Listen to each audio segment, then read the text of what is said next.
Thanks, Gabrielle. Thanks for the introduction, and hello and good morning to all those who can make it today. I'm honored to start our odd day of presentations. Please just let me know if my audio cuts out. Sometimes I have issues. I will hear it if you let me know. First of all, I just want to acknowledge a few folks that I invited. Thanks for coming. I see Linda in the crowd. Thanks for joining us today. Your experience and knowledge and others in the community have been invaluable to my project, and I know this is big conversations about how to create a more just and inclusive conversation about I'm here today to tell you a little bit about how the campaign for Black reparations is changing scales. In 2019, the city of Evanston, Illinois, created a special budget to pursue Black reparations in the city program. After initial town halls, the city's reparations subcommittee decided their first step was to develop a housing assistance program to repair for decades of housing discrimination, isolation, and redlining based on race. In time, the city promised it would develop further remedies for education and Black entrepreneurship. Although the initiative received international praise for being the first city to provide reparations, time has shown that Evanston's Black residents hold both enthusiastic support and nuanced rejection of the municipal process, all under majority Black leadership. The national conversation about federal reparations has always been multifaceted and controversial.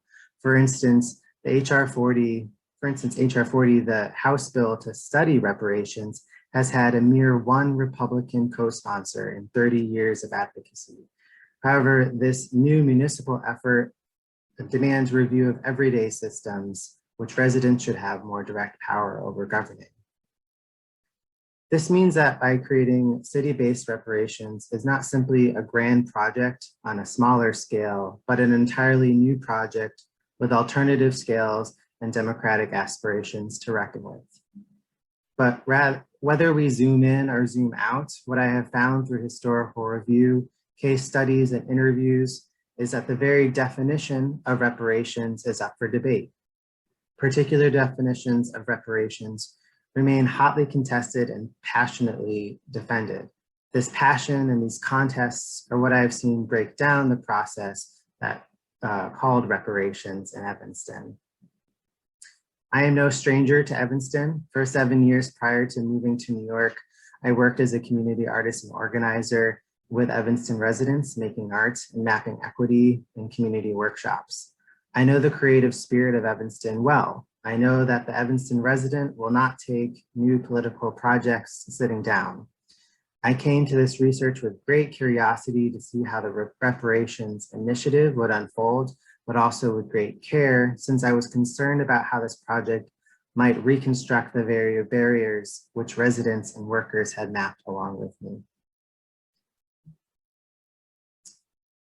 It was through these years of community practice with supplemental study of reparations history, interview with leaders in and outside of Evanston, and conversations with residents on social media that I came to examine reparations on this new scale. To understand the depth and complexity of these relations, I invite you to read my upcoming thesis. But for today, in this brief presentation, I will show you a few maps of Evanston and the reparations situation, as well as invite you to imagine how the practice and process of the map is an entry point to this situation's complexity. What is a map? This is a question I would often start with in my community workshops.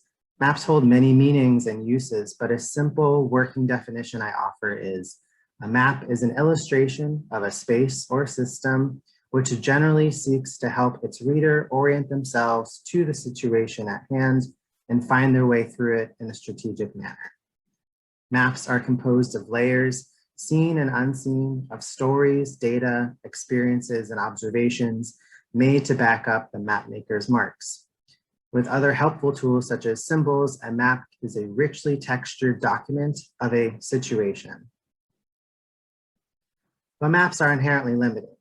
Here we see a Hulk map of just 4 colors to categorize an entire community's assets.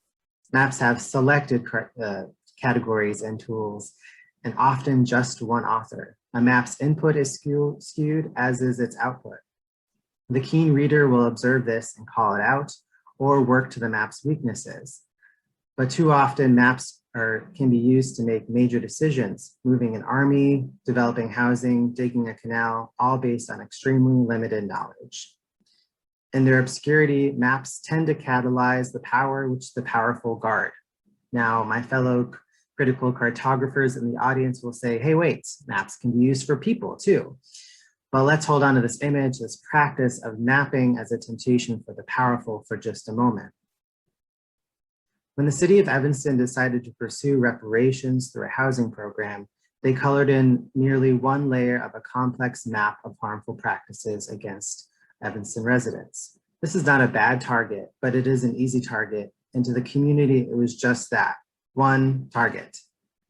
Yes, Evanston, with over 200 other cities across America, has been divided by redlining. Technical illustrations, which were then operationalized to rob Black and immigrant communities of investment for decades after they were drawn. These marks are still seen in Evanston, as you can see here, dividing lines. But so are other conspicuous dividers, such as roads, railroad viaducts, and a canal, and also less conspicuous marks, as some of those drawn by 200 participants in my collective cartography workshops and digitalized as part of this project. Evanston is riven with divides beyond the housing issue, and which is real and pressing as it might be. The experienced inhabitants of a land now being mapped from above, Black citizens started to protest. These protests started small, slow, steady. In each of the public meetings, voices were raised asking, what about my mother who has lived here since only 2002 or 2003? Doesn't she deserve reparations? What about my family with established housing? Aren't we still deserving of repair? In time, citizens became frustrated that their voices were being limited to a 3-minute public comment checklist. Wasn't reparations supposed to be in response to the people's needs? Then in the spring of 2021, annoyance became anger and people started to color in their own layers of the map and even question the map altogether. What about the legacy families who have been here for decades and their nuanced needs? Why is the housing program mediated by banks, historic practitioners of economic discrimination? What about ex-residents who have been priced out of Evanston and now wish to return? What if reparations shouldn't happen at the local at all? What is a reparations process if it is ripping apart the community it is seeking to repair? My thesis project, the Resituating Reparations Atlas, seeks to sit in the tears of this map and provide connection points. Remember how we were concerned about maps providing temptation for the powerful? Well, the maps I'm collecting here are drawn first from the stories of the people. Across 3 sections, this atlas explores how we can imagine a reparations community in the light of legacy, informed by current knowledges and situated in networks and geographies of action. In order to map Evanston's legacy, the cartography needed to expand beyond into a complex vision of heritage and livelihood. I partnered with Shorefront Legacy, an organization which archives and activates Black histories of Chicago's North Shore, and created a narrative story map of Black heritage sites. In this way, we can celebrate the rich heritage and the creative spirit which Black Evanstonians have uniquely brought to our city. This map will grow and change as sites are celebrated. But to sit fully in the history is to recognize too, there is time to mourn. There is a time to mourn. And I have thus created the map of community harms, which illustrates the material and political barriers cataloged in the city's report of policies and practices affecting the Black community. And I have layered these with the observed realities documented through my community mapping project, Collective Cartography. You see one of these layers here, and I'm going to be adding more in the future. This grants a rich portrait of a city whose spaces are dangerously sorted and divided. The most important, though under the most construction map in my atlas, will be a collection of residents' personal definitions of reparations presented in an interview fashion. The hope here is that this map will provide a digital space for deep listening for neighbors and a rich resource for community organizers as they consider the complexities and practicalities of creating a repair ecology in Evanston. Fortunately, I've been able to partner with trusted voices and elected leaders in the community and look forward to developing this map through further community participation this summer. The last working map in this collection is one which has collated 30 years of HR 40 support by charting the historical geographies of the House representatives and their districts who have supported the reparations study bill since it was introduced by John Conyers in 1989. Intended for fellow political researchers, this map shows the frontiers of reparations support in direct juxtaposition to related geographies such as significant Black cities and Trumpian districts. At least 2 more diagrams are being developed for the atlas, a timeline of Evanston's reparations process as compiled and analyzed from city meeting minutes, and a larger timeline of how reparations is being pursued at other scales. These charts will be completed in the months to come, hopefully with other fellow researchers, designers, and organizers contributing to bolster my nascent knowledge of these deep campaigns. So again, let me ask, what is a map? I offer this somewhat dry definition. A map is an illustration of space or a system which generally seeks to help its reader orient themselves to the situation at hand and to find their way through it in a strategic manner. Excuse me. But I offer further that our strategy must be people first, not problems first. If we chart a narrow path and adopt a divide and conquer strategy to take on the reparations question, we draw lines over a people too often scribbled over, boxed in, or erased out. Instead, I offer this atlas to gather many situated layers to be considered all at once, or one at a time, however the reader chooses.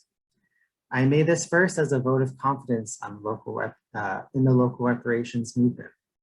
A movement that could have great power to mend the wounds caused both by national and localized forms of segregation, anti-Black violence, and market exclusion. But I also make this to amplify the call I've heard from my Black neighbors. At the center must be held accountable by the margins, by the multitude, by the many layered. 2 more minutes, Jason. Thank you. No myopism, no strategy of division will be able to truly grapple with the kaleidoscopic harms felt by the Black citizen, constructed into our neighborhoods, slyly hiding in the laws of the land. Division has brought us to this dead end of annoyance, confusion, disappointment, and only creative collectivism will help us move forward. To conclude, I will admit, what I have told you today is not the full story. It was a meandering way down a mapped path fit to 15 minutes. This is a living community initiative, and the city has addressed some of their acknowledged limitations, and the community has brought further challenges. But from what I have seen, Evanston and future reparation cities, because I assure you they're coming, must focus on coalition building to chart a path forward, one wide enough for all of those who have been harmed by racial capitalism and endemic white supremacy. But for now, I leave you with these sketches, these questions, and an invitation to join me on the ongoing project of resituating reparations. Thank you.